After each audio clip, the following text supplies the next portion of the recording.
Hey, what's going on, YouTubers? It's Armed Citizen 76 back at you again, another video here.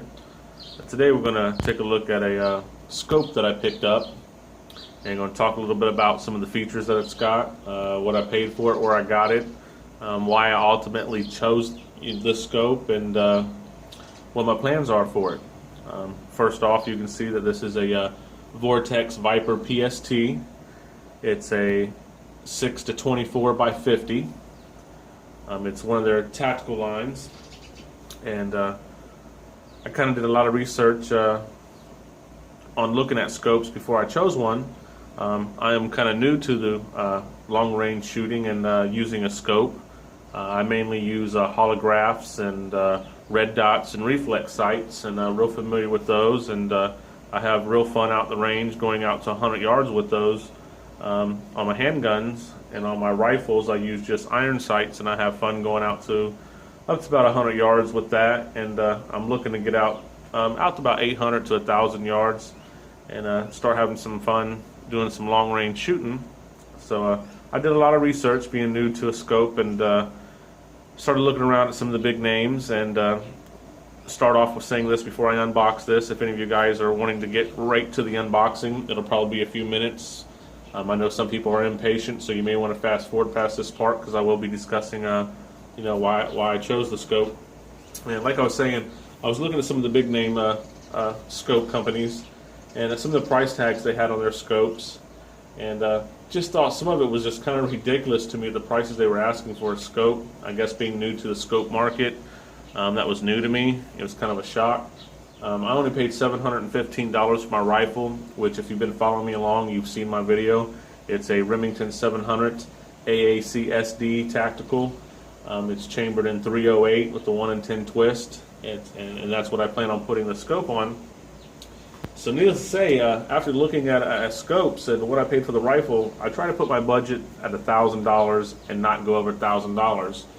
And being honest with you, for $1,000, you're kind of limited on a good quality scope that you can buy for that amount of money, that has the options and features that you may be looking for.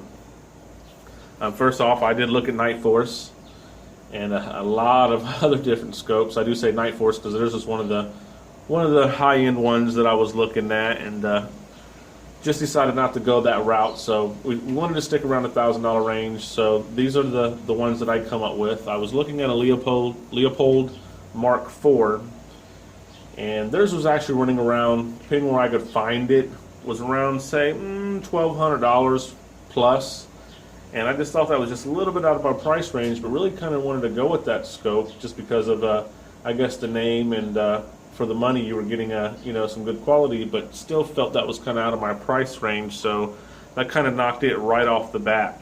So I started looking at some other names, Nikon and Bushnell and whatnot, and really didn't see nothing Nikon had on the website that kind of draw my attention and made me want to do the purchase, and really didn't see any reviews on it, so that kind of knocked it out. So it come down to basically Bushnell and Vortex was the two that really I ultimately was going to choose.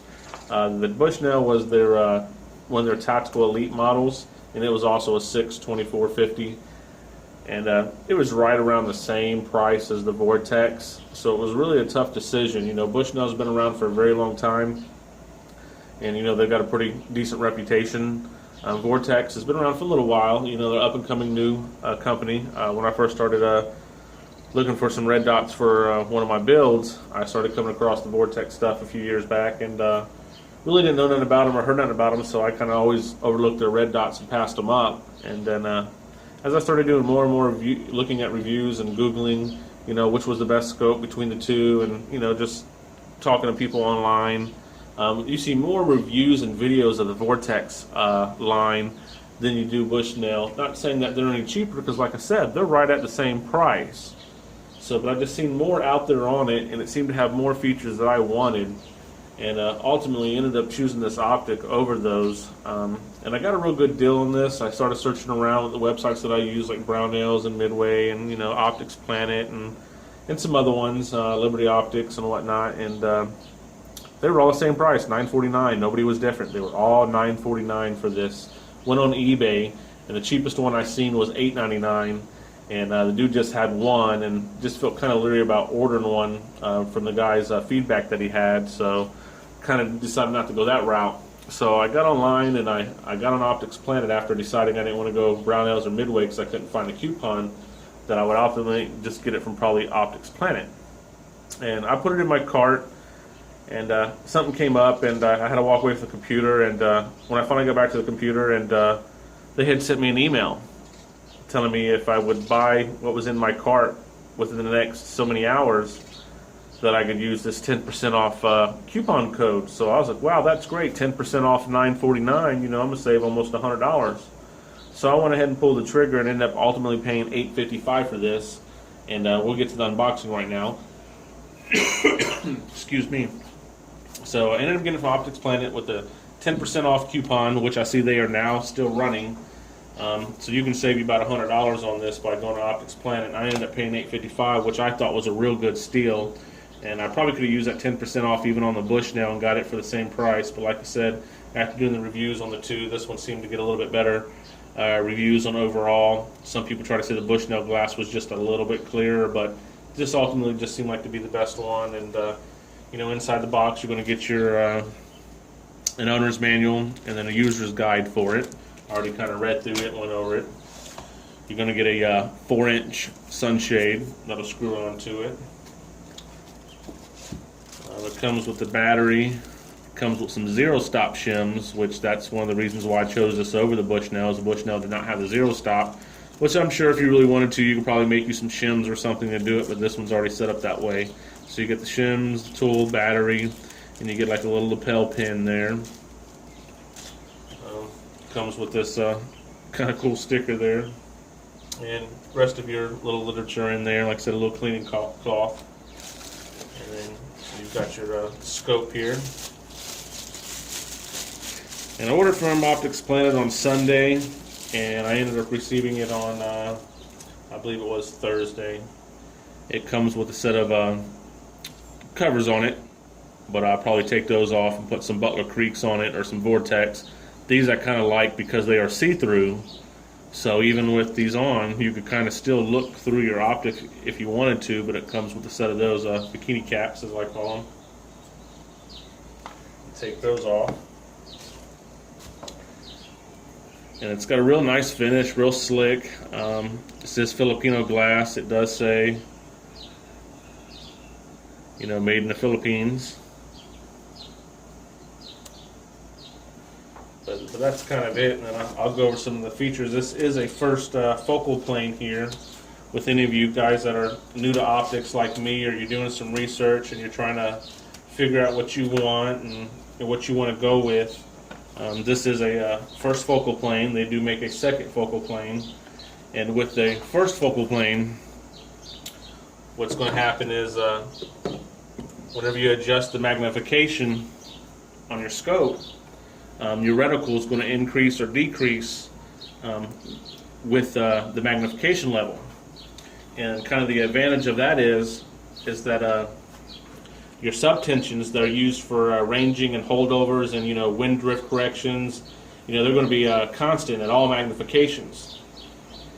And when you go with the second focal plane, that's only going to be correct at one magnification. So that's kind of why I went with the first focal plane. Is just that you know, my subtensions are going to be correct at whatever magnification, you know, that I go with. So that's why I chose the first focal plane. And then these are some of your features that it has. You know, it has the reticle focus ring right here to help you know, clear up your focus. Then you've got your illuminated adjustment knob, and it's off in between each click, so you don't have to go all the way, you know, up and then all the way back down to 0 to turn it off. It's off in between, you know, each click, and it does have some nice audible click to it. And this is your magnification adjustment ring here, and it has a fiber optic little strip in it there, and you see it's set on 6 and goes all the way around to 24, and that way you can kind of see where you're at on that. And then it has some real nice turrets on it. And the turrets match the reticle, which I take as a kind of important when looking for a high-end scope. You know, you kind of want your turrets and your reticle to match. Like this is MOA and the turrets are in MOA adjustments, and it has a little fiber optic on it here that kind of show you where you're at. And it does have zero stop on it, so when you do get this set up and zeroed in and you have to adjustment all the way out for some reason, you don't have to sit there and count how many clicks or try to remember where you're at. You can go back to your zero stop. And this does have the side parallax side focus, which comes on a lot of your more high-end scopes, you know, and being illuminated comes in on some of your high-end scopes. And your side parallax is also a focus adjustment to help you know, get the optic into focus. And like I said, it does come with the sunshade, and it, you know, it is threaded for the sunshade, and overall it seems to be a real nice solid build. It comes with their unconditional lifetime warranty.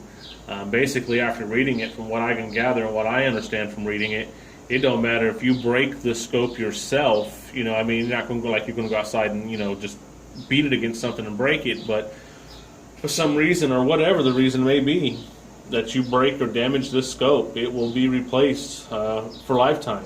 And that's another reason why I chose this over the Bushnell, is Bushnell also has a lifetime warranty, but talking to guys and reading reviews on dealing with their customer service and getting repairs and replacements through Bushnell was kind of a pain in the ass. And dealing with Vortex, it took one call and one phone call only to get the matter taken care of, and that really means a lot to me.